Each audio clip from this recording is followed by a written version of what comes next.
Mga boss, panoorin natin kung gaano kabobo at sinungaling itong pangalawang witness na naman nila. Oo, sobrang bobo, sinungaling. Alam mo talaga na gumagawa na ng kwento, walang alam, di ba? Kuko ng ina, sinulog ng buhay ni Senator Cayetano. Panoorin nyo. Ikaw ang nanood ng video, ikaw nag-evaluate. Ako pa magsasabi sa'yo kung ano laman ng video.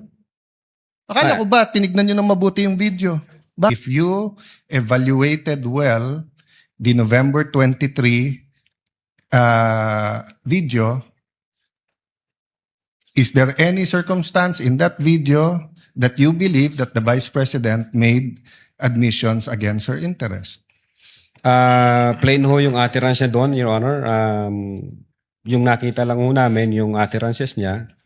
Insofar as I'm concerned, yung admission against interest nangyari nung November 26. Mr. Witness, sagutin nyo na lang ako. Lahat ng admissions are utterances. Yes, sir. Okay? Admissions is verbal. 'Di ba? Hindi to yung parang admission sa court. Pwede mo i-admit yung documentary evidence, pwede yung object evidence, pwede yung statements. When we talk about admissions against interest, especially in context of what we're talking about, may statement na laban sa interest niya. Yes, sir. So tinatanong ko dun sa buong video, meron ka bang nakita? Wala.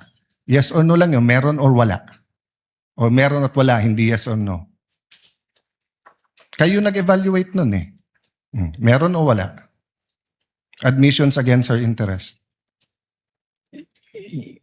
Yes, sir. The fact na in-utter niya yun. O which one nga? So meron ilan at ano yun? A little leeway, Mr. Presiding Officer, kasi hindi natukoy masyado yung tanong. Senator Judge Alan may proceed. Yeah. So which statement that? That one you're mentioning now. So yung sagot mo meron. Ang understanding ko, sir, nung sinabi ko yan, I'm referring to the November 26, 2024. Mr. Witness, paulit-ulit tayo. Yes, sir. Burahin mo na yung pinag-uusapan natin you're referring to. I'm asking you a direct question.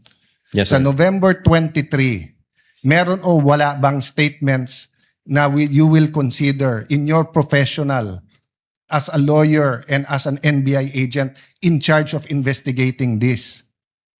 Meron ba siyang admissions against interest? Ang tinutukoy ko lang po again, Your Honor, yung 26. No, I don't care. Wala po yung 23. I'm sorry. I don't care, Mr. Presiding Officer, kung anong tinutukoy mo. I'm asking you a direct question. November 23 video.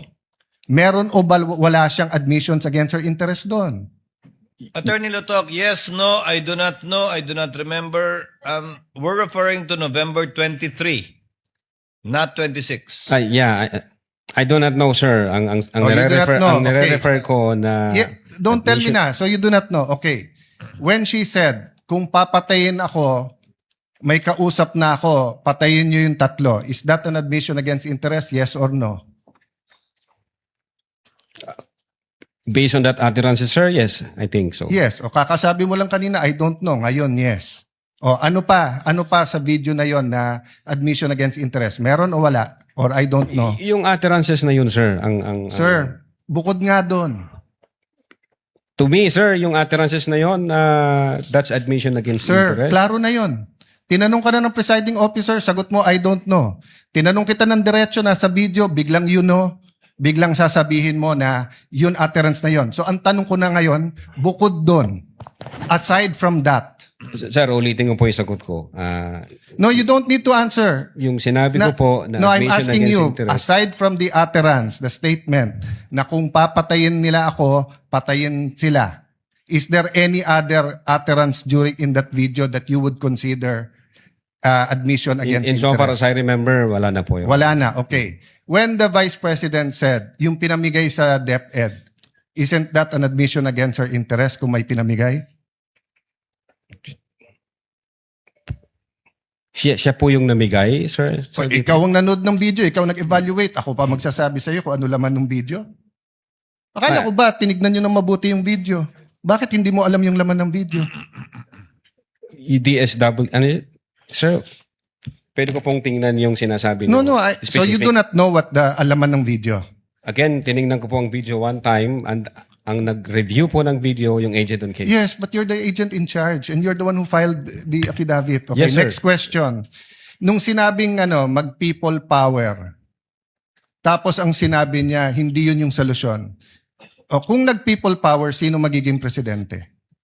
Kung nag-people power at mawawala ang Pangulong Marcos, sino magiging presidente? Siya, sir. Opo. Oh, so hindi ba admission against her interest din? Siguro sa interest niya maging presidente. Pero ang sinabi niya, wag. I think so, sir. Okay. So I mentioned 3. So my next question, when you have an admission against interest, do you take the whole admission or you can cut it up into parts? Again, Your Honor, yung If my admission against interest is 1 sentence or 1 paragraph or 3 sentences, can you take 1 sentence and say yun lang yung admission and the 2 other sentences are not?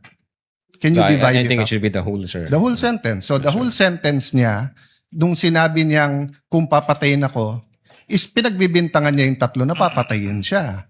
So if you say it's an admission against interest and you believe it, you also have to believe na papatayin siya nung 3. The same thing, if you're going to say na namudmud siya sa DepEd, ang sinabi niya galing sa First Lady yung pera. So you're also going to have to believe that. So if you're going to believe her na yung ibang sinabi is seditious, ngayon sinabi nga niya hindi solusyon ng people power. So as the evaluator, bakit hindi consistent yung evaluation niyo nung video? No, I think yung insofar as people power is concerned, I think sinabi niya yata na, yes ma'am, natutuwa ako dun sa ginagawa niyo. Hindi. Your Honor. Pwede ko pong ulitin. Your Honor. Let the record speak for itself. It's on Yes, Your page 26. Same paragraph nung sinabi niyang papatayan, no? But having said that, last question, no? Bakit sa cybercrime ni-refer? Ba't hindi sa anti-terrorism or sinabi mo meron intel group? Bakit sa cybercrime? Your Honor, my cyber aspect po kasi yung violation. Okay. What are the aspects of the alleged threat? One is the cybercrime grave threat. The other one is a possible assassination threat, right? No, Your Honor, yung sinasabi kong my cyber aspect, the utterances was made through Through cyber. And by- the utterance, in accordance with you, constitute grave threat. Yes, sir. But if she meant it, and if it is true, and if it is accurate, it's also an assassination plot, isn't it? Kung totoo yung utterance niya, napapapatay kita, may kausap na ako, hindi ba assassination plot yun? Maybe, sir, yes. No, hindi maybe. NBI kayo nag-aano eh. May nagsabi sa presidente, papatayin kita. How much plain can that be as an assassination plot? That's why, sir, may validation process. That's sir. why may validation. Kaya yung tanong ko, ano ba mas mabigat, yung assassination plot o yung cyber aspect? No, Your Honor. No, diretso yung tanong. Hindi no. Anong mas mabigat? It's a direct question. If you were NBI director now or whatever, you were PNP chief, dalawang iniimbestigahan mo, yung cyber aspect na pwedeng cyber libel, pwedeng grave threat, at yung assassination plot, ano mas mabigat sa dalawa? Ano yung prioritize mo? Your Honor, yung cyber aspect, based on the law, mag-a-add siya ng 1 degree higher doon sa... So, magdidebate tayo kung anong higher, papabayaan mong mapatay ang presidente. Kindly wind up, Senator Yes, Judge. I'm winding up. The point I want to make, Mr. President, is whether I was the PSC, the Executive Secretary, NBI, or an ordinary citizen, my first concern is wag mapatay ang presidente. Yes, sir. But instead of the NBI director taking it upon himself, giving it to the anti-terrorist or to the intelligence, sa cybercrime binigay. Your Honor, again, uulitin ko, yung utterances was made through information and So, communication technology. Kaya may I hope if jurisdiction any on one of my cybercrime colleagues here division. become president, magbago yung attitude ng NBI. Mas importante pala cyber kaso sa buhay ng presidente. Not necessarily, Your Thank you, Honor. Mr. President. Noted.